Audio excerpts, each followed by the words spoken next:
சசிகலா பேரவையின் நிறுவன தலைவர் பொன் ஆனந்தன் பேரவையை கலைத்துவிட்டு அதிமுகவில் இணைந்துள்ளார்.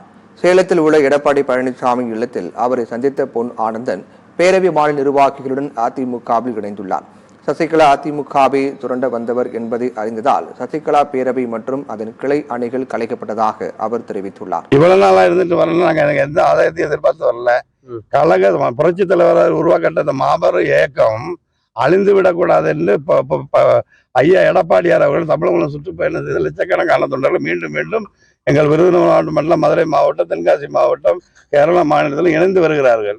ஆனால் அவர் கழகத்தை காக்கக்கூடிய ஒரு ஒப்பற்ற சக்தியாக இருக்கக்கூடிய அவருடன் சேர்ந்து நாங்கள் சிறு தொண்டராக இருக்க வேண்டும் என்பது எங்களது ஆசை. இரண்டாம் புரட்சி தலைவராக ஐயா அவர்களை நாங்கள் பார்க்கிறோம் அம்மாவுக்கு பின். அதனால நான் ஒரு பேரவை தொடங்கினேன். என்கிட்ட பிரிஞ்சு போய் 50 பேரவை செயல்பட்டுச்சு. இன்னைக்கு எல்லாருமே கலைச்சிட்டாங்க. இன்னைக்கும் நிரந்தர பொதுச்செயலாளர் ஐயா எடப்பாடியார் அவர்கள் தான். அவர் தலைமையின் கீழ் தான் இன்னும் செயல்படுவோம் என்பதை நாங்கள் உணர்ந்து இன்னையிலிருந்து செயல்பட்டு